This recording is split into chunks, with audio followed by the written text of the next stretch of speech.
Good morning, everyone. Appreciate all of you who attended today, and I hope you got some good information yesterday. Today, we will really be getting down into some details on chapter management, and then Dan will follow with his government relations legislative training.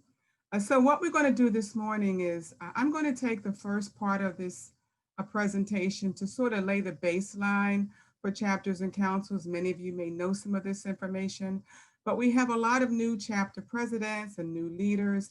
And I think it would be a great idea just to sort of give some foundational information on why we're here, what we do, and how do we measure in terms of success of your chapter, the things that you're doing. So I'm going to talk a lot about that and some resources and things available to you. And then Erin Stone's going to pick up and get into some details on some recruiting and retention issues, and certainly the resources that we provide to help you. So if you've got any questions, again, like yesterday, please put them in the chat box. Erin will be checking them and we will be answering them at the conclusion of Erin's presentation. Unless it's something really critical and you think we need to discuss, we'll do that. We don't, we've got about 90 minutes, and then we certainly want to respect Dan's time as well. So with that, let's get started. First slide. So this is just sort of the state of play right now for everyone. And during 2020, as General Atkins mentioned yesterday, a few changes, but this has been our sort of center of gravity for our chapters and councils, just to make sure that everybody stays connected, to make sure everyone's all right. That is first and foremost, and what all of us want. Of course, you do as well. And staying connected with our members at the chapter level as best we can. Embracing technology was a huge challenge, and certainly overcome by many of our chapter leaders to do just that. And so for us in this environment, and certainly going into 2021, I think we're a bit more sophisticated in terms of using these tools. And so this year we'll be focused on just that, continually using the tools, even when we're all able to meet in person, because I think you can all vouch for the fact that virtual platforms have helped and increased in some respects the attendance and the usage and productivity of the chapters. So that's what we're going to be doing. And as we all know, we're hoping to actually get together in this year as a council, as the association, the staff level, and certainly at your chapter level. Next slide. So I want to break down again the healthy chapter model. We often get questions about how do I know what I'm doing, and how do I know that it's the right thing to do? I'm just assuming the role from the previous chapter president or membership chair, and I'm just kind of chugging along on what he or she did before. And so we built this sort of chapter model to kind of use as a gauge on how well our chapters are doing. Now, some of the chapters may not have all four of these stools on the chair, but you may be doing one more importantly. But we all say that number one is the chapter has got to have some sort of purpose or mission. That is the start point, and that is what all the chapter members need to know. What is my mission in our chapter? Why am I part of this chapter, and what can I do to help articulate that to those who potential members of the chapter? Of course, advocacy, which is our bread and butter here in MOA, is an important stool in terms of building this chapter healthy model.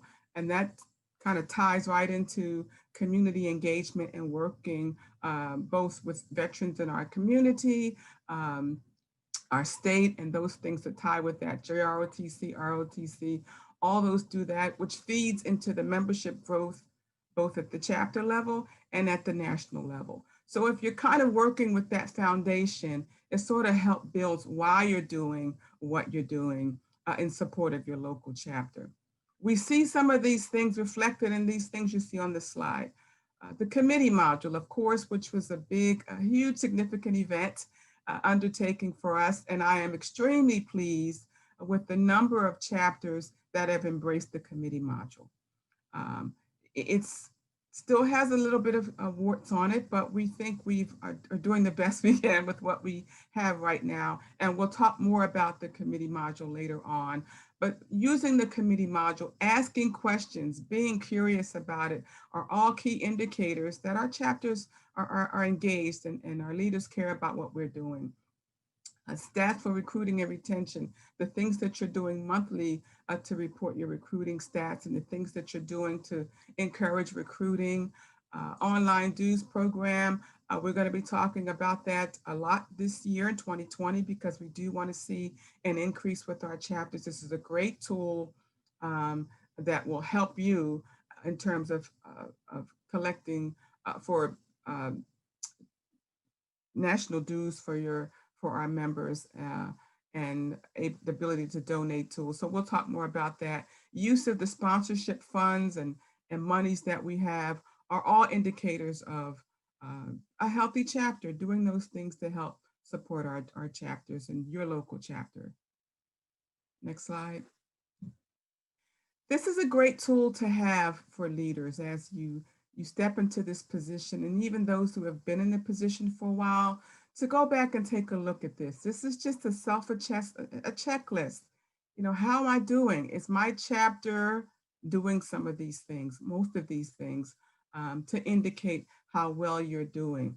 And we're finding that those chapters that are doing this are having some success. Now, success doesn't always immediately equate to droves and droves of new members. Success could be just the retention of existing members, the engagement of existing members, the work in the community. So we think those things help us. I would say the second bullet, subscribing to the MOA newsletter, is a huge tool that can help our chapters because information is power. And this is where we put all of our information into for our chapter leaders. So if you're not subscribed to the MOA newsletter, this is the electronic newsletter that MOA has that is pretty much tailored to our members and how you want to get it and what you want to receive. Meaning if you want to receive it weekly, you can. If you just want legislative news and chapter news, you get to decide what you want, but you must subscribe to it. And so if you have some questions about how to do that, if you're not sure that you are subscribed to us, just shoot us an email and we'll check it for you at moa.org/chapters. And we will check your information to see if you are in fact subscribed. We think this is extremely important. Ideally, we'd like all of our members to be subscribed to our newsletter, but if you're not, just reach out to us and we'll help verify that for you as well. These other things are just other things, other opportunities to engage. We know 2020 was a different environment in terms of getting out to do some of those things, but nonetheless, it's very assuring that many of our chapters have been doing those things, supporting the local community virtually, having guests. Next slide. And again, in developing those tools, developing that mission statement, some things to consider. You really need to kind of get the entire chapter engaged on what that purpose would be. If you think the purpose of the chapter is one thing and the chapter members think it's another thing, then we're not speaking with the same strategic message, so to speak. Some chapters, your mission could be solely ROTC, JROTC support to my local community. That's what we're about in X chapter, or community engagement, or helping those that are less fortunate than us, so those veteran space. It doesn't have to be anything difficult or complex, just something that you and your committee or your chapter is engaged in. It's important to the chapter to do that. And that should be articulated, restated, included in every mission statement or any marketing material that you have, so that everyone is doing that to help build that. Next slide. Of course, we talk about grassroots advocacy. I don't want to get into too much of this. I know Dan's going to talk a lot about it. But again, the sole goal again is to stay as those, boots on the ground advocates, so we speak. You all know the influence that our chapter members have. You are the most mobile, the most engaged of our membership. When we want our members to take action, we immediately go to our chapters because you guys have shown and given us a track record that you do. And so we will continue to enforce that and work with different programs to help you do that. We're working some changes. Many of you have asked, how do I know the effect of my advocacy efforts? How do I measure that? We are working this with our government relations team and our CIO team to pull down a new menu to help you track some of those things. So be on the lookout for what we're doing to help increase or at least help to sort of measure the success of some of our advocacy efforts on what we're doing. We've certainly appreciated the great push this past summer for the summer storm effort. We all saw the effects and the impact of that. Those things matter. They make a difference. So at the end of the day, we still need our members to get engaged with that. Our state advocacy consortium, we have several of our chapter leaders and certainly the council leaders from Florida participate in our state advocacy consortium that General Atkins mentioned yesterday. If you want more information about that, we have most of this information available on our website. We'll be certainly helpful to send you information on that. But primarily, this is an effort that was started by two of our council leaders from South Carolina and Missouri who felt that we'd like to be able to sort of come together to share best practices and ideas and collaborate in the state advocacy efforts because we are very engaged at the national level at MOA, but we don't have the actual capacity to really get into the state by state efforts. And this consortium has proven to be very successful as they have shared some best practices among them. So it's open to all. If you're interested, again, we can share that information with you. They meet virtually quarterly to discuss those things. And it's been very successful. And we really do appreciate the efforts of our volunteers who pulled this together themselves with a little bit of help and guidance from our legislative team. Next slide. Community engagement and involvement. I'm very pleased, and we all are, on the efforts of the majority of our chapters in the Florida area in this respect. You are participating in at least one or some of these efforts to stay engaged with the community. And that is a great branding opportunity, not only for the chapter, but certainly for MOA as well. And we see some of these things as footholds to do that. Again, maybe not able to do some of the things we did in person with some of these things in terms of parades and those sorts of things, but still being connected to that community goes a long way to help that. These are some ideas and best practices and from many of our chapters, the things that they're using to get them engaged with their local community. And we offer those to you if you're not using those to consider some of these other possibilities to work with the community in support of that, of the community effort, and certainly to continue the branding of MOA in the local chapter. Next slide. This segues again into our MOA Foundation, the community outreach grants. We've had several participants and recipients from Florida over the years in this program. We're pretty pleased that this program has increased, tripled, maybe quadrupled since we started this a few years ago. But again, it's an opportunity to provide some much needed funds to programs and organizations in your community that need some assistance. You all remember Mike Turner was our initial vice president for our foundation. Miss Amanda Centers is now leading the charge. And again, these are some programs and categories that the programs fall into.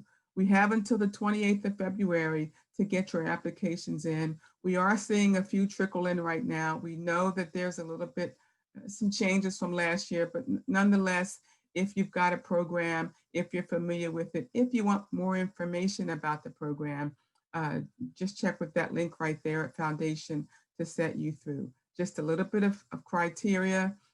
No more than $5,000 can be awarded to a chapter.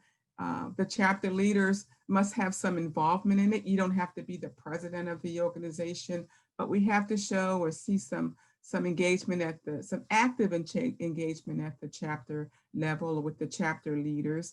It's not a pass-through, meaning I can't give you the $5,000 check for you to turn it over to the USO. It's not that. It's something that we're working, that there's some engagement and activity with the local level.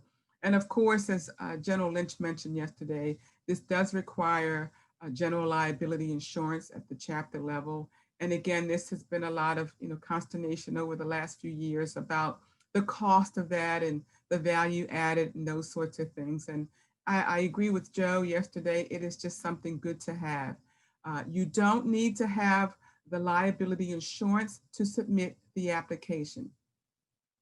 I say that because we have seen in some respects chapters doing some fantastic things in the community, but for some reason they don't want to do this insurance piece of it, or they can't seem to wrap their arms around it.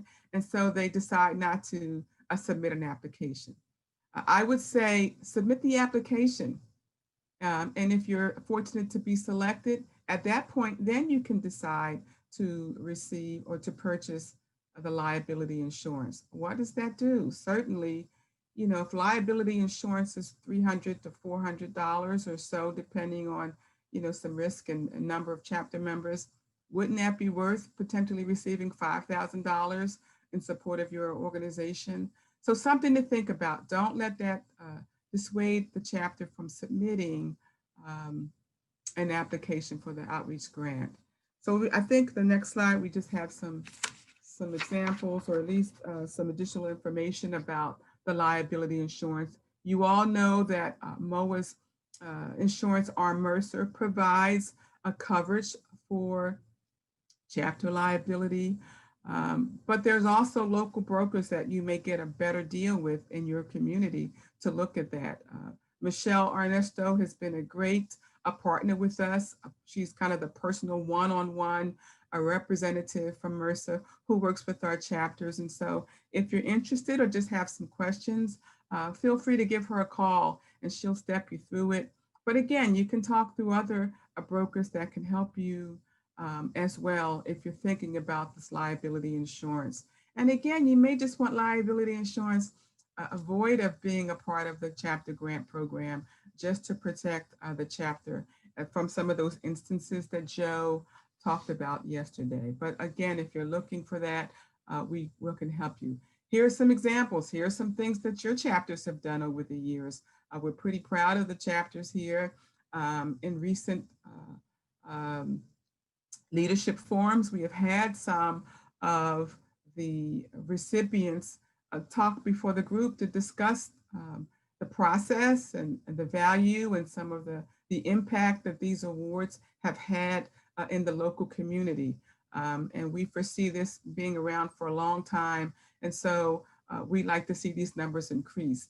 Right now, as you're aware or may not be aware, we're trying to increase the number of funds that we receive so that we can give out more monies. And we're working those efforts as well at the national level to do that. So again, we encourage this sort of participation in the community.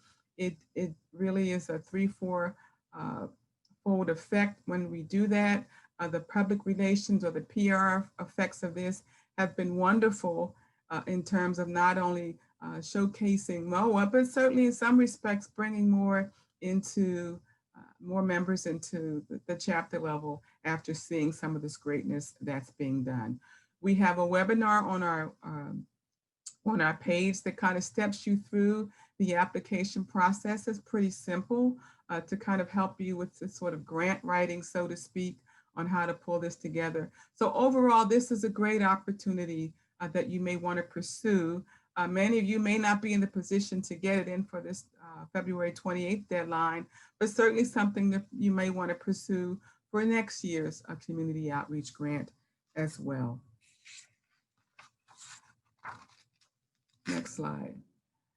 As part of the grant program this year, we were fortunate enough to provide some immediate specific funds for COVID relief to the chapter grants. And these chapters, again, a few of them from Florida, were able to take some of the money to receive additional funds in support of much needed COVID relief for their community, which was a great opportunity to do that. So again, we see this as the gift that keeps on giving.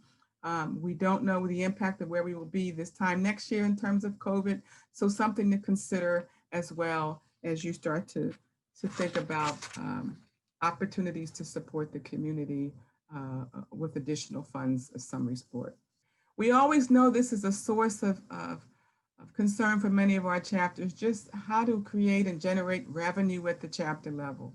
We know the primary source for most chapters revenue is chapter dues, but we wanted to be able to offer a little bit of assistance at more national to help with some of those dues. So we have some programs in place to help do that. And many of you have taken advantage of that.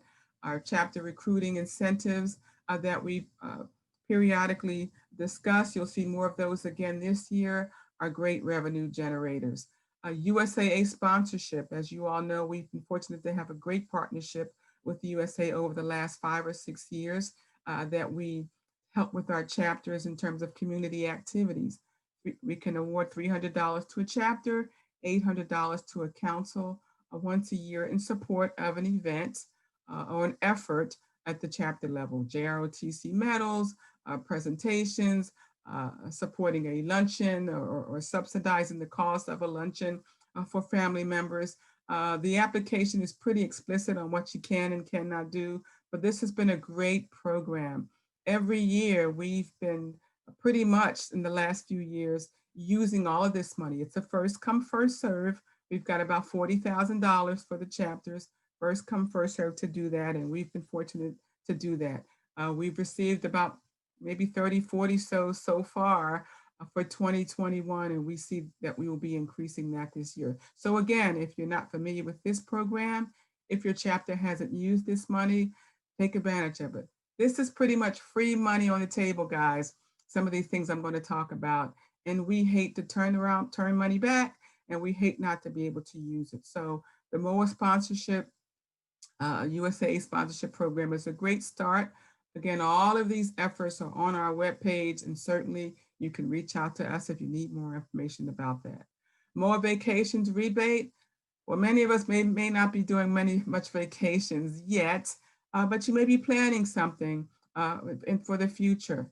And we have a great partnership with a Brentco or our More Vacations company that has really much provided sort of personalized service to what we do. Many of you have met John Brenneman. He's been to many of our functions at the national level, even at the council levels in some respect, to discuss what he can provide in terms of support to that. We had one council, the Maryland Council, took a cruise, a Caribbean cruise with More Vacations 2 years ago. And it was a fabulous cruise. They had a wonderful time, first class, everything, amenities. And each chapter received a rebate up to about $50 for chapters, just for 1 or 2 of their chapter members participating in this cruise. So something to think about as you prepare or think about some efforts that you want to do, cruising. I mean, maybe there's some bus excursions or some other things. This again can provide some chapter funds in your treasury. So something to consider. The Mercer ad, we do that every year. You guys are familiar with that. Mercer will offer our chapters $100 to run their ad in your local print or electronic newsletter. Simple as that. This information is on our website. It just came out in the TMN on Thursday, again with the link to that. Very simple process. You run their ad one time. You could run it all year, but they'll pay you $100 to do that. So again, free money on the table to do that as well. Many of you have taken advantage of some of this advertising in your newsletters. You have advertisers to generate some funds to do that. We've seen some chapters in terms of the local retail that have taken maybe a Dunkin' Donuts or a Pizza Hut and asked them to be the charity of choice, or the fundraising effort of choice, I should say, to get a rebate or at least get a kickback on some of the percentage of funds that the Dunkin' Donuts receives that day will be provided to the organization. This is extremely easy. You do nothing but tell your family, friends, and advertise folks to go to Dunkin' Donuts that day so that the chapter can reap some of those benefits at the end of the day. Pretty successful, low impact sort of a fundraising event. And many of you may or may not be familiar with Amazon Smiles. Amazon also offers the same thing where you can use your chapter, your council or chapter to receive a piece of the proceeds for your members who order anything or purchase anything through Amazon. We've seen this very successfully done. And again, another just easy way to generate some revenue. I'm sure many of you have some other examples. If you have it back a little bit and talk about the workbook itself. I know Mike has it hung on the council webpage. Erin talked about, provided the link yesterday to do it. We have it also available on our webpage as well. This book is a sort of living, breathing document, hip pocket manual, so to speak, on pretty much all things chapters and councils. What we try to do is, in conjunction with these workshops, is continually update this book to do that. So if you've got some ideas, again, we take those ideas, we include them in this workbook. It's a pretty good tool and has a great appendix associated with it that can provide some information and some resources at the national level to do that. So when I refer to the workbook, that's what I'm talking about, where you can get all this information and some ideas again and some best practices as well. So we've all had to do this, adapt to this virtual environment. And I think kudos to all that our chapters have done. I hope you all had an opportunity to read the October edition of the Military Officer Magazine. The October edition is dedicated to chapters and councils, and each year it's getting better and better. But this year in particular, we were able to make the front page, so to speak, talking about embracing technology in this virtual environment. And thanks to you all, we were able to make that happen and immediately pivot into this virtual environment. So we wanted to talk about this in terms of, we see this as the way of the future. We don't see this as a stopgap until we can all get together. This is a tool that this environment is here to stay. And so we want to help as best we can to do that. Many of our chapters are using these tools, but we wanted to ensure that at least all of our councils had the platform or had the ability to purchase this. And so we provided a small stipend to our council levels to support a virtual platform. Use the platform of choice. We certainly didn't dictate that, Zoom, Microsoft, Google, whatever that may be, to allow our chapters, our councils to communicate, and more so with the chapters at their level. We also have seen chapters do the same as well. And we see this as a great way to expand the message down to our chapters. We also would encourage our chapters that are holding virtual meetings to invite us. Many of you have. Of course, you remember our in-person model, a chapter visit every 3 to 4 years from a national member to visit your chapter. But in some cases, in this virtual environment, we may be able to facilitate a little bit more. So if you'd like a virtual chapter visit from someone from national, let us know. We are more than happy to support. We did over about 30, 35 last year, and we want to continue that as well. We've also heard from many of you that you've used this tool. It's a little bit simpler to get guest speakers using this platform because, again, it's all virtual and people and opportunities have presented themselves where you can do it more easily without the cost and the logistics of an in-person meeting. So we see this as an opportunity to continue to expand what we're doing and the message to MOA throughout the community even further of what we're doing. And again, so we'd like you to invite us to participate or assist you in any way we can. If you have some issues of how to do it with some how-tos, we've got a little guide that we can provide to you to help you get started. Certainly an opportunity to seize on this. Certainly as a membership, a tool as well to bring younger members in and more members in as well. I wanted to differentiate though between the virtual tools and a virtual chapter. You heard some things about virtual chapters yesterday. I just wanted to kind of give everybody just some situational awareness so that you all know what we're working with virtual chapters.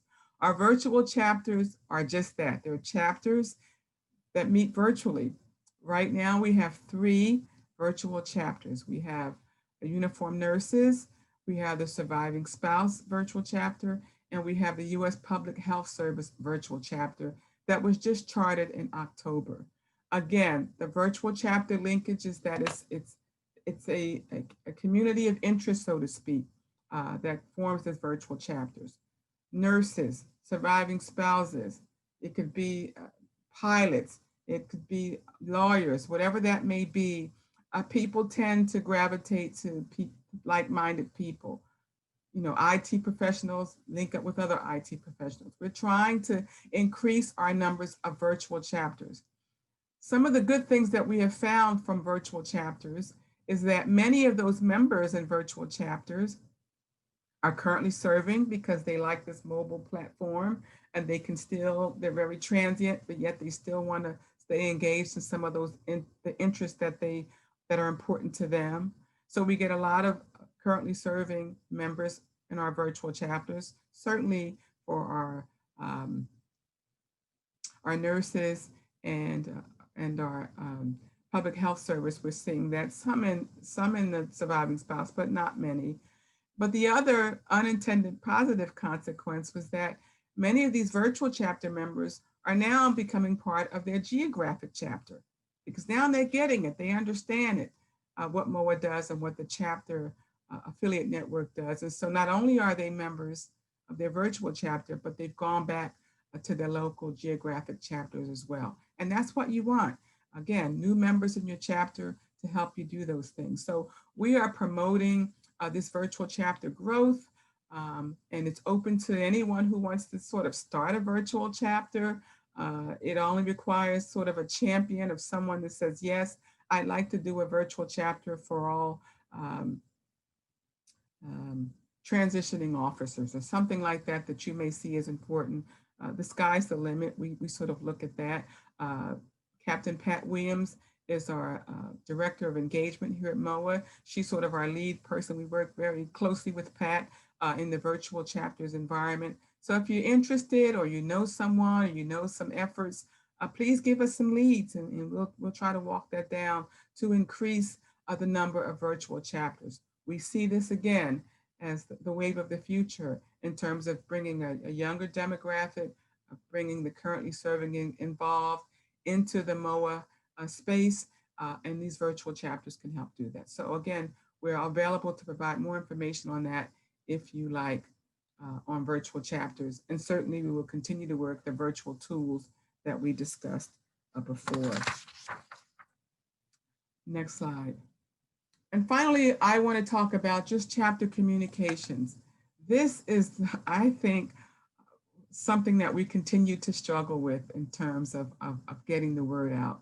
We've made some leaps and bounds in terms of sharing information with the chapters as best we can, but we also want to ensure that the chapters know we've got lots of footholds in trying to share information with you. And I wanted to just talk about a few of those things.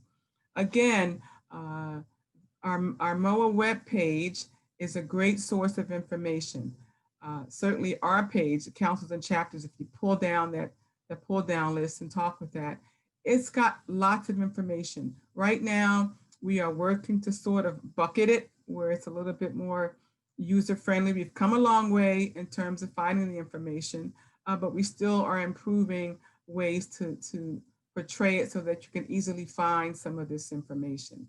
Many of you will call and write and say, hey, I went on the main page and I typed in USAA and nothing came up.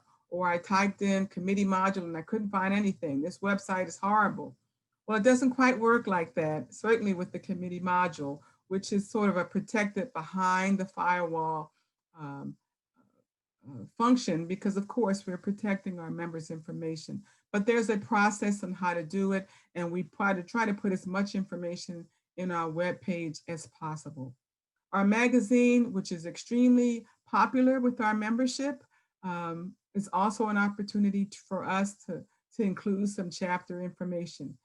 Don't know if you've noticed or not, but we're really trying to sprinkle Samoa chapter information throughout the magazine. Right now, we're pretty much using it as an opportunity to spotlight chapters that are doing great things in our chapter. So you'll see a chapter in action comment, or you'll see something, some goodness of things that our chapters are doing.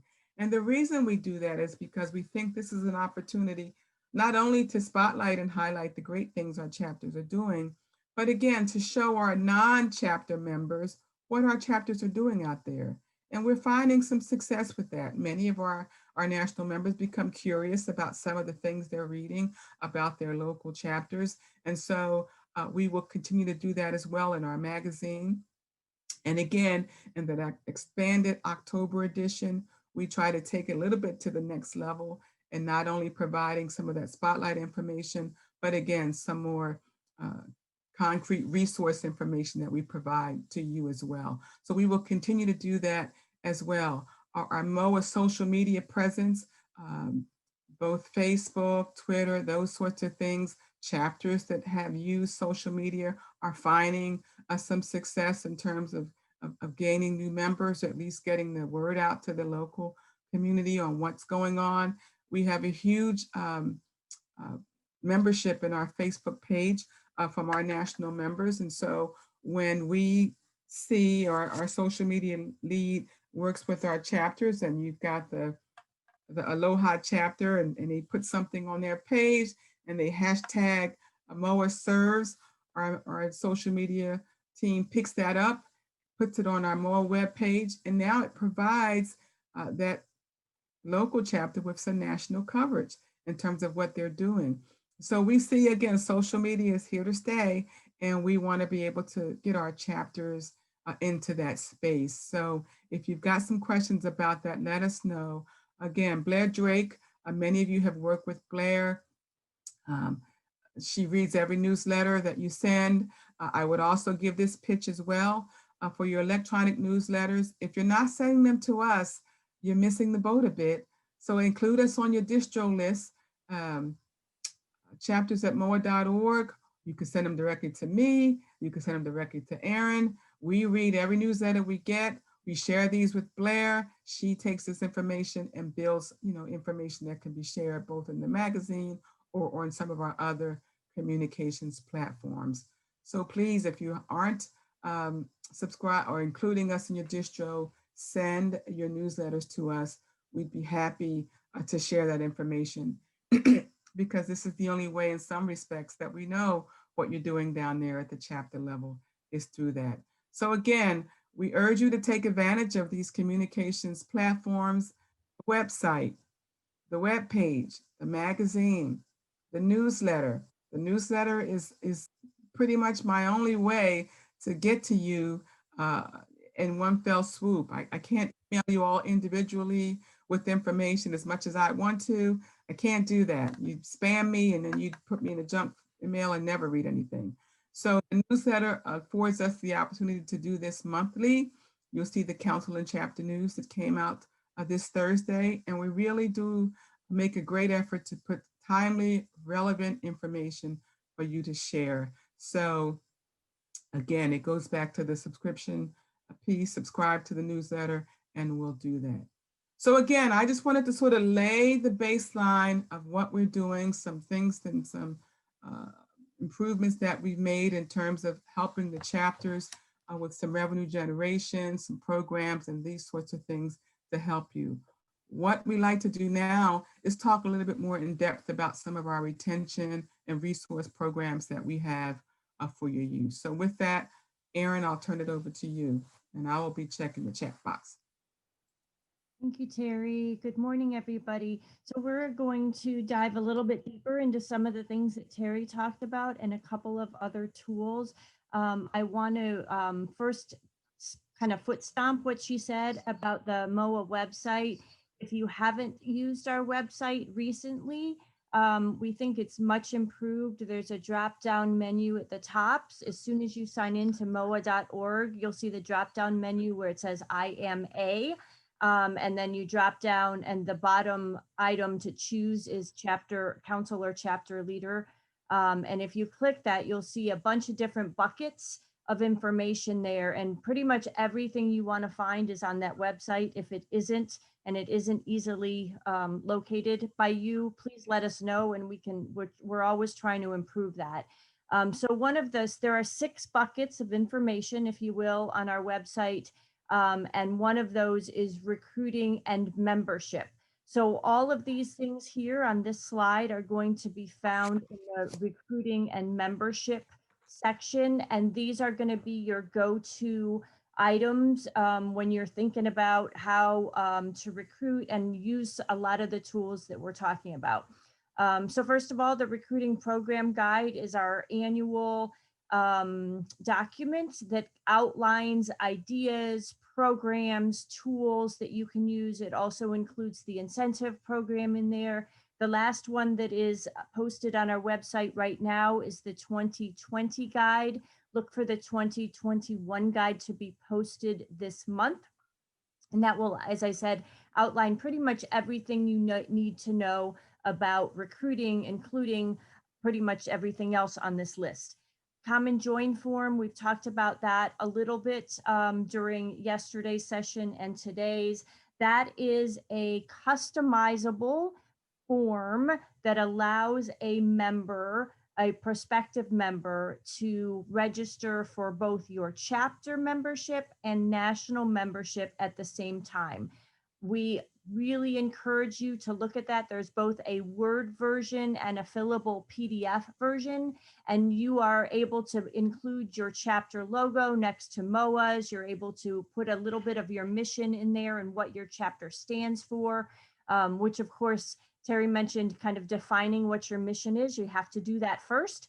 Because if you want people to join your chapter, you of course have to be able to articulate why they'd want to join the chapter. So we really encourage you to put that in the form, and then you're able to use this both in person when we return to those kinds of events and electronically. And that way you meet that goal of making every chapter member a national member, because it's simply one little checkbox that makes them that says I consent to being a basic member. So it accomplishes both of those things at the same time. The new member voucher program is still in place. Hopefully everybody is aware of this. We always run across a couple of leaders who aren't aware, who are caught off guard a little bit, but any new MOA paid member, whether they are a premium annual member or whether they are a life member, when they first sign up for those, they will receive in their new member package a voucher. For a premium member, they get a voucher for 1 free year of chapter membership. And if they're a life member, a new life member, it's a 2-year free chapter membership. Now, you know that every new person, every new member gets that voucher. They may or may not actually present the voucher to you. But in the past, what was happening was we'd have members show up to the chapter and provide a voucher, and it was kind of out of nowhere for the leaders. This is the opportunity. We've lined it up with our near real-time notification so that when you see someone show up on your near real-time notification on your committee module for that month, you know that if that person is a new MOA member, they have received a voucher. Now you can reach out to them, because frankly, a lot of people too, when they get their new member kit, they might not even pay attention to that. There's probably a lot of stuff going on and they might set the voucher aside. But now you can reach out to them and say, hey, we know you got a voucher for a free 1-year membership. We'd like to invite you to a meeting. It is to the chapter's benefit, obviously, to welcome that member and integrate them quickly and make them feel welcomed and understand the benefits of chapter membership, so that after that free 1 or 2 years, they're going to become a paid member of your chapter. So the near real-time notification, I know we had some questions on this yesterday. It has replaced that annual or semi-annual prospect list. We did learn that people were having difficulty using that really long, um, at times inaccurate prospect list, because a lot of the prospects on that list may have been old, contact information may have changed, it was unwieldy. Some chapters were getting thousands and thousands of prospects on there and having to hand comb through what they had. The near real time notification gives you every month 3 categories of people. It gives you brand new MOA members in your chapter catchment area. It gives you MOA members who have just moved into your catchment area. And it gives you people who live, MOA members who live within your catchment area who have recently opted in to receiving chapter communications. And that is a monthly list. So this month in January, when you open your committee module and follow the instructions that I think Victoria is going to talk about later today, you can find the people who signed up and fall into one of those 3 categories from December. It is not a cumulative list, so you should go into that at least once a month so you can pull those names out. And you can pull them out and save them if you're not going to get to recruiting them this month. But that gives you a fresh list of people who we know are brand new and ready to hear from a chapter and are probably at the height of when they're going to accept chapter membership.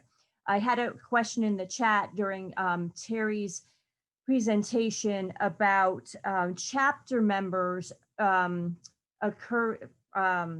appearing on the list. The other thing that happens with near real-time notification is there's also a list of people who aren't opted in, the no contact list, and chapter members sometimes appear on that no contact list. Clearly there's a disconnect there.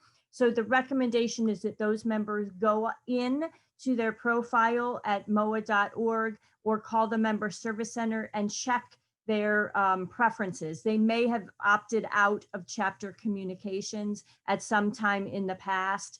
Up until 2019, the default was actually not to opt people in to chapter notifications. That has now been corrected so that every new member is by default opted into receiving chapter communications unless they say otherwise. I'm going to jump down real quick to the president's permission granted message because that relates to this. Every 6 months or so, we have an initiative where General Atkins will send an email specifically to all the MOA members who are not opted in to chapter communications, encouraging them to join their local chapter or to receive information from their local chapter. We've had a little bit of diminishing returns on that because the pool of people receiving the message is fairly constant. But the first one of those we sent out about 1.5 years ago yielded about 4,000 names on that, and those appeared in the chapter near real-time notifications. We'll continue to do that, even if it's just a couple of new members who say, oh, I didn't know I wasn't opted in. I would be interested in hearing from my chapter. So that's something we're trying to do in order to get more and more people back opted in to hearing from their chapter. As you all return, hopefully soon, to doing retiree appreciation days or other in-person recruiting events, you can always call our member service center and look online to receive a recruiting kit and publications so that you can have hard copies to hand out. A tool that we're not seeing used very much these days is our electronic messaging. And granted, lots of people have not been having in-person events, but we are encouraging folks to think about the use, think a little bit out of the box about the use of our electronic messaging. What this is you let us know up to twice a year when you're having a special event or just a regular chapter meeting, perhaps with a very interesting speaker, even if it's virtual. And let us know that you're doing that. There's a form on our website under the chapter administration and forms that you fill out. You let us know what's happening, when it is. You give us enough time, 45 to 60 days, so that we can advertise it for you. And we'll send that advertisement, that email blast, as we call it, will go to all the MOA members who are in your chapter catchment area who aren't already chapter members, and that will invite them to that meeting. We have seen some unique uses of the permission grants, or I'm sorry, of the electronic messaging. Again, so you're maybe changing it for the virtual environment. If you want to inform people just about what your chapter is and what you do and invite them to the next meeting, that might be a good use of it. Again, you get to do this at least up to 2 times a year. So think about having us do that. It might bring a couple of new members into your chapter for that one event, and then they'll continue to come back for you. Another thing we've talked about a little bit yesterday is the chapter online dues and renewal program that we have. This is included, it seems, it might seem a little attenuated, but it's really not. That if your chapter offers online dues, that's directly related to recruiting and to retention, because so many members now, especially if you're looking at the younger generation, are looking to pay their dues online. It doesn't necessarily give a great impression of the advancement of the chapter if they have to write a check and send it in. And it's also maybe not as convenient. I myself received from my chapter a letter that said, you are no longer a member of our, you are now an ex-member of our chapter because you haven't paid your dues. Because I never got around to writing that check. If I'd been able to go online, I could do that. I did actually pay my dues. I sent in my check. So I'm now a member in good standing. But please look at that online dues program. I had a question about when or where that's located. So it is, again, under the recruiting and membership section of our website. If your chapter is not enrolled in that, it is free to you. The chapter does not pay anything for that. MOA pays for that. MOA National pays for that. What happens is the member goes in, pays their dues. They can renew, a new member can pay their dues, an existing member can renew their dues, and a new feature this year is anyone can just go in there and make a donation to your chapter. And they can also, a new feature this year as well, if you have a new member, it can be a prorated amount. And that's on our website, right at the top, the very top of our web page says, are you a member who wants to pay your dues? And you just click it and go in and pay. And then at the end of the month, all of that is compiled, and the check in a full amount, nothing is taken out, no fees are taken out, goes to your chapter by EFT. So really encourage folks to use that program.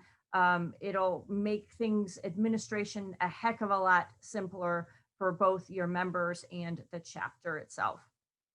And then finally, I want to mention under recruiting tools and resources, because it does increase the visibility of your chapter and of MOA, is the MOA store.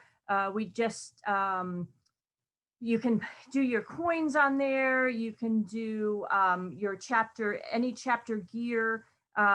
There's a section on the MOA store that's specifically chapter apparel, etc. And chapter, I can't remember what it's called, but you can get apparel with your chapter stuff on it. And I think I've seen Florida folks tend to have a lot of this, which is great, with your own chapter names on your shirts, etc. But we really encourage you to do that. And then when you have those, you can, when you're doing your community relations, you can go out and really kind of wave the flag a little bit. Okay, best practices. I'm not going to go through all of these piece by piece. Bolded, obviously, is every member is a recruiter. It really shouldn't be just the recruiting, the person responsible for that in the chapter. It should be everyone getting out there and spreading the word, because everybody has contact with potential members. I want to talk about in particular the chapter website or web presence. We went through the Florida Council website yesterday. All chapters should have a web, something on the web. Again, it kind of goes along the same philosophy as the online dues. People now are looking for, they want to be able to Google, you know, Cape Canaveral and MOA and find your website and figure out who they can contact. We understand websites sometimes and often cost money, and more money maybe than a chapter wants to commit. If you didn't know, MOA has a web presence established for every chapter. You just need to let us know that you want to use that, and you give us the information to customize it, so that when a person goes into the MOA website, and now I don't know if anybody's noticed this, but on the main page of the MOA website, there's now a link to find your local chapter. So we're trying to increase visibility for chapters in as many different ways as we can. But if a person clicks that, find my local chapter, puts in their zip code, up comes a web, they want to see linked to a website, not just maybe have an email or a phone number. And if you have a website, that's in the chapter locator. And if you don't have a website, please sign up. Let us know at chapters@moa.org that you want to use the web presence, and we will get that populated for you. A couple new features that are within, I think, days of being launched are, we have some new features with that web presence to make it look a little bit more modern. In the future, we're going to be able to put photos up there, your chapter logo. So it's really coming along and looking even more professional than it was before, but can't stress enough how important it is to get on the web. And along with that, to use social media. If you should be able to find somebody in your chapter who can be your Facebook guru and get a chapter Facebook page. After I do chapter visits, I usually, and they have a Facebook page, I'm now on the chapter Facebook page kind of for chapters around the country. And it's always very interesting. I get pinged, Paul Cancellieri, I can't remember which, Boston. He's in the South Bay or whatever chapter out of Boston. And he's posting stuff every day on their Facebook page, and I see it. And so if you're not on Facebook, I recommend, some people say Facebook's kind of for old people, but my kids don't use it. They say it's for adults, but that's who you're trying to reach. So really figure out how to use that social media. We're also working on a social media, some social media training to get folks a little bit more up to speed on how to use that. We're definitely going to work on that for this year. Another thing that I want to touch base on is thinking outside the box a little bit. We know it's a challenge. I'm gonna presume that all of this social distancing is over and we're all returning to our regular in-person meetings. A challenge, I think, for recruiting has been that you've got older people who maybe can't drive at night, so you want to have daytime meetings. And then you have younger people who are still working, who can't make it to a daytime meeting, who might be able to come to a nighttime meeting. So think about those kinds of things. Think about the new members that you want to attract. Maybe even survey them, do an informal survey. What would you like to see us do? We've seen people chapters that vary what they do. Maybe this month they have a lunch and next month they have a dinner. One of the first chapter meetings I attended was a Sunday brunch, and they said that worked really well because pretty much everybody is available for Sunday brunch. So just think about those kinds of things when we return to in-person events, to encourage active participation of all of your members and considering what everybody's different limitations are. There was something else I wanted to say with respect to that. Different venues and times. Yeah, and now I've lost my thought. The virtual tools aspect of it. Terri mentioned we think that the virtual tools is kind of the way of the future. the virtual platforms.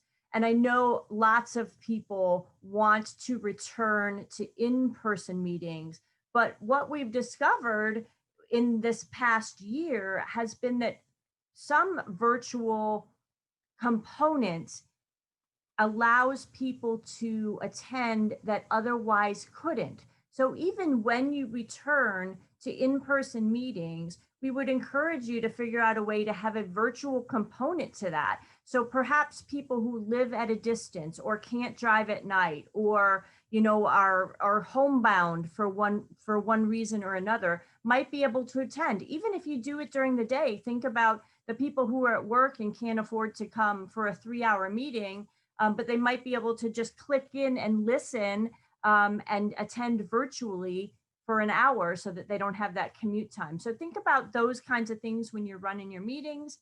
And then the final thing I'll mention on this slide is the sales training techniques. We don't have sales training as part of this weekend's seminar, but we did include sales training slides in your workbook that Mike has posted on the council website. It's essentially thinking about or learning about listening to a person and listening to what might make a difference for them, and then approaching that aspect of what they're interested in when you're trying to convince them to join a chapter or to join MOA National. But look through those slides. We did offer sales training recently for our council presidents, and hopefully that information is kind of trickling out a little bit. We're trying to get that information out. It seems to be a really effective way to talk to people about joining MOA and joining a chapter. All right, so retention. Once you've got somebody there, you've got to figure out how to keep them. So really figure out how to integrate them quickly. I have been to chapter meetings where people are thinking, the chapter members are thinking, oh, here's our national visitor. We're going to talk to the national visitor. And I see a new member walking in and nobody goes to greet them. I don't see this often, I will say. But I have seen it where no one goes to greet him. Nobody, makes an attempt to talk to them, but that has to happen immediately. And it really has to be, all the members should be welcoming that person and integrating them in to the chapter, because that's going to make a real difference for whether or not they want to stay. They should be a valued member of the chapter. And we have seen that when I talked about kind of events and varying what you do, this graph just really shows you that you want to have the three things to balance out. You should have part mission, part social, and part current events and interests. And that seems to be the most successful model of bringing people in and keeping them in a chapter. Okay, leadership succession. So this is, I think, probably the number 2 concern that folks have. The first is recruiting and retention. And the second is, okay, now how do we get these people that want to be leaders in the chapter? I was talking to somebody the other day, and this is the big challenge is you don't want to be the president of a chapter forever and ever. It's not good for you. It's not good for the chapter. So you want to begin to identify and groom your leaders and mentor them as soon as you can. That might be good retention and inclusion for those brand new members right away. Don't forget about the surviving spouse members and the spouses. They should be hopefully wanting to be involved. And that's if you're not thinking about your spouses and your surviving spouses as potential leaders in your organization, you're missing out on a big source of talent that could really boost the numbers of people who want to be leaders and the talent in those positions. Another thing that we talk about in terms of encouraging new leaders is first of all, getting them involved in different projects, in committees, in running things on a smaller scale, having them understand how what chapter leaders do, and also then recognize them MOA has different levels of leadership awards that we can get General Atkins to sign to recognize folks who have done a good job. You can obviously also do that on your local level. And I was pleased to hear Mike say he had lots and lots of awards to give out. And that's great. That encourages people, just like it did in the military, to want to continue to excel and be involved in the chapters. Don't forget about the big MOA awards programs either, for the surviving spouse liaison, for the legislative chair or liaison. Those we'll talk about due dates here coming up, but that's we received those applications in June. And for both of those awards, it's kind of sad. We usually get like 10 to 12 nominations. And I know that there are a lot more than that, that number of surviving spouse liaisons and legislative liaisons who are doing a fantastic job. We're just not getting the nominations for them. So if you've got folks doing a great job, please put them in for these awards. We want to have we want to make it a hard decision so that we can have lots and lots of people to choose between. And even getting nominated for one of those, I think, would really boost somebody's confidence and give them a little bit of payment. We can't pay them for what they're doing as a volunteer, but you know, that might give them a little bit of fulfillment for what they're doing. Okay, this new leaders checklist, we've really talked about all of these things, I think. But this now appears in the new version of the policies and procedure guide. When we rewrote that this year, we included this checklist at the beginning. It's super simple. It's 7 things. Every chapter president should, as soon as they walk in the door, or maybe even before, as they're preparing to take the gavel, these should be the things that a new president does. It's not a whole lot. If you are a new president and you haven't received a new president's package from MOA National, or maybe you've been a president for a year and you never got one of these, let us know. We do use the committee module to identify when new presidents come in, and we send these out automatically, but there may have been an occasion where we didn't. So please let us know if you haven't received that. That'll help you be able to know what you're supposed to do as a president.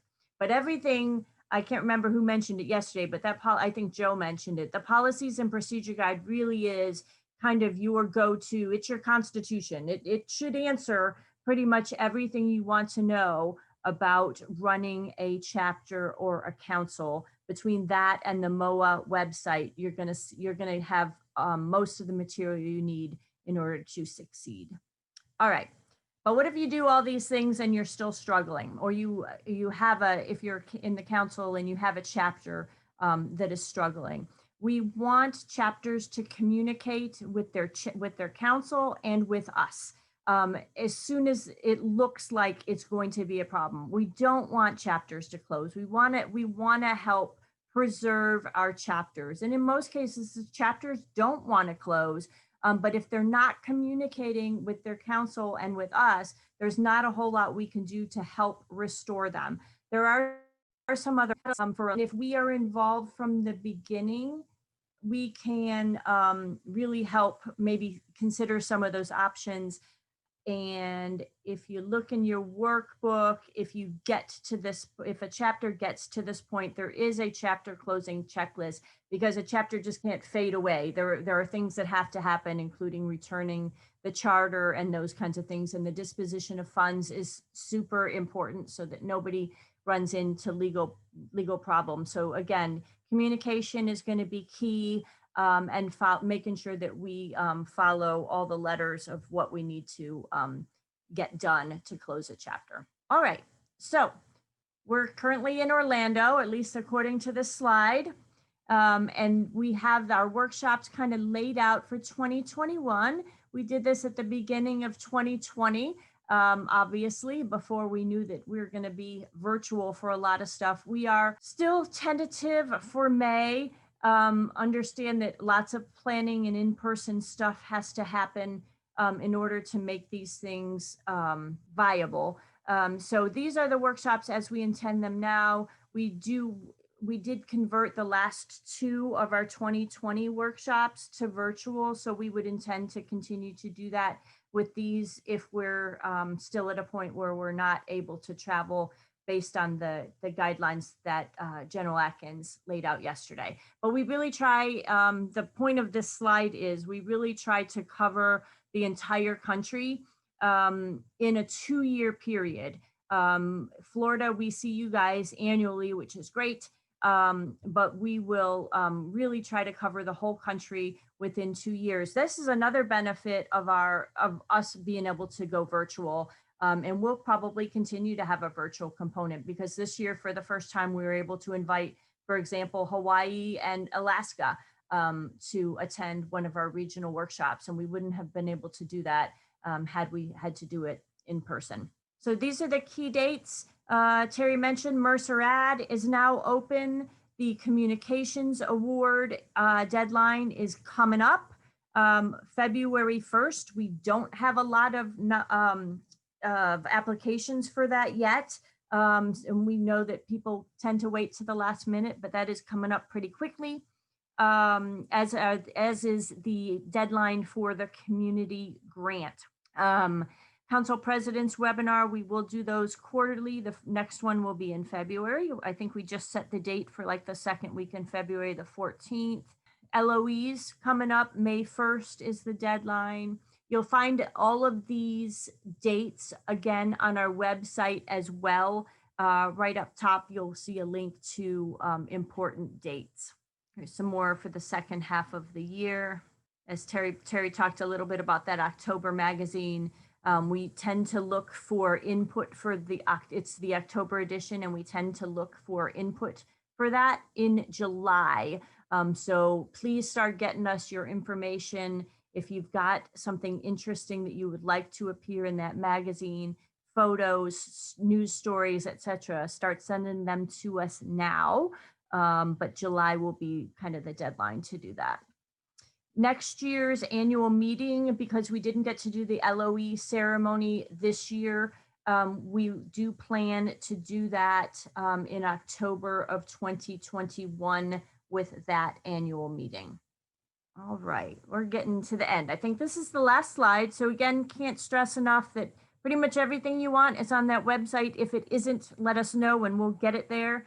You can always email us at chapters@moa.org or call the Member Service Center 1-800-234-MOA, and they will get you to the right person on our 5-person team to get you the answer to whatever you need.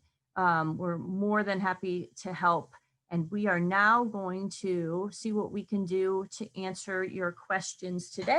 It looks like we've got not that much time, about 15 minutes to answer some questions.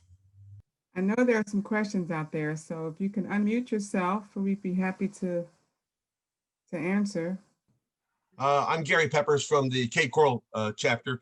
Are the MOA grants available to do things like awarding trophies to JROTC drill competitions? Is that something that would logically apply for? Because that runs us thousands of dollars every year.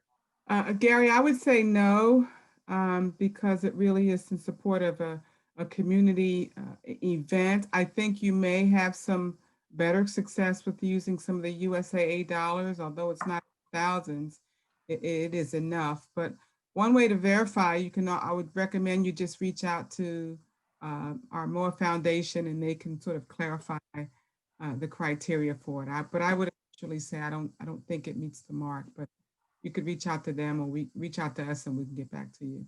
Okay, we'll do that. Thanks. Okay. Dues and renewals, with the average age group of the people that are using technology to access that, I really appreciate it being there, and we make pretty good use of it as a chapter. I think we've demonstrated that ability. But there's still some bugs, and anytime and I understand you guys are working with a outside vendor to manage that program and that software, but we really need to think about how intuitive something is and user friendly. it's entertaining every year whenever I put my dues notices out and I start getting responses from some of these 85-year-olds that went online to try to pay their dues. Their responses are very comical whenever they come back to me and tell me what they think. So it could be much more intuitive is what I'm saying. And if you could, if you want to include me with your vendor and say, give us some examples of how it could be better, I'd be glad to do that. But on a real quick look, if you just look at somebody's report for a chapter, that spreadsheet that's available to the treasurer, any place that shows up a $0 transaction, that individual actually received an email saying their transaction was successful. It doesn't give them their dollar amount, but they actually receive an email, and myself as treasurer or membership chair also received that email. So that's one. So if you continue to look into that, I'd appreciate it.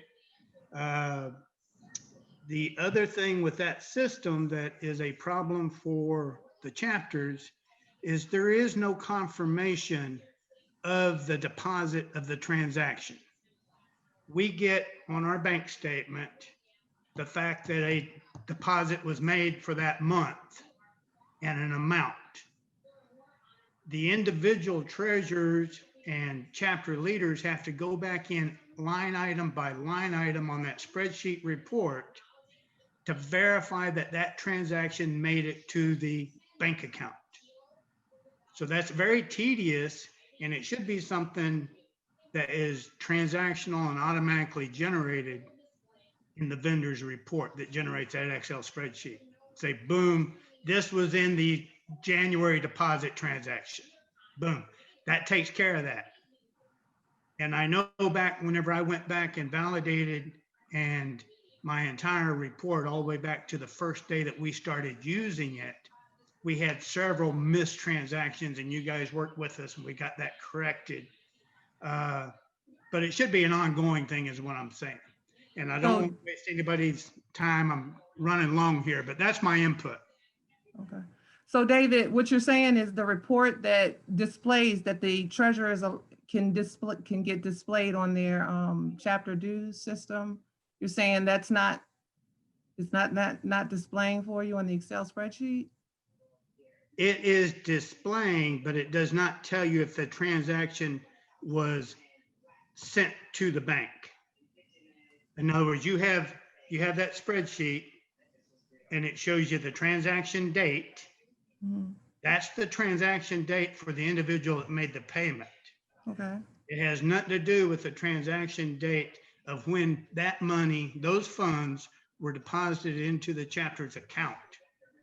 And now for an accountability standpoint, that's what we need for our accountability of funds.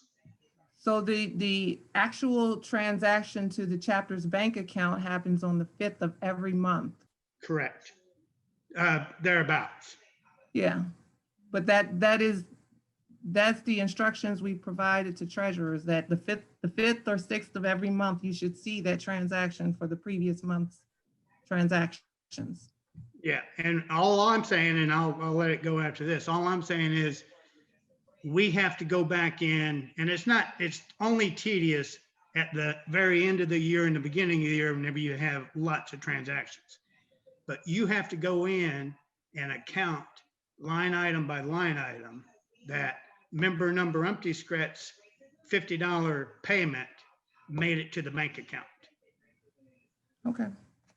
I'm going to jump in and answer a question that was directed just to me because it's something that I forgot to mention. Someone asked about chapter newsletters and if there's an example to use maybe to spur some ideas for your own. One thing I forgot to mention is our white label newsletter. If you go to the communications bucket under the chapter's webpage, you'll see down there the white label newsletter.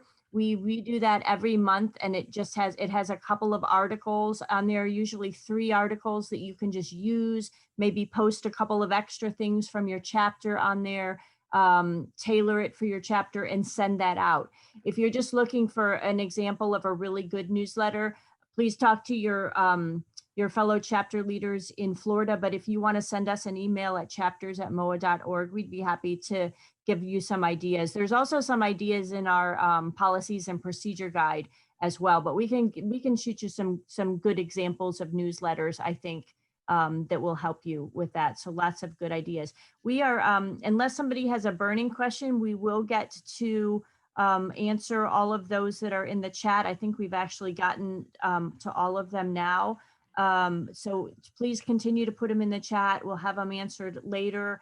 I wanted to turn it back to Terri here for a couple of closing remarks. But as a reminder, as Mike said, we're going to close in about 5 minutes, and the surviving spouses, anybody else who's interested in the surviving spouse liaison training is welcome to go to that separate link that Pat posted, and then we'll come back. The surviving spouses will come back to this main room after that, but everybody else will have a 5-minute break and to come back to this main room. Go ahead, Can I Terri. get one question in? Oh, yeah.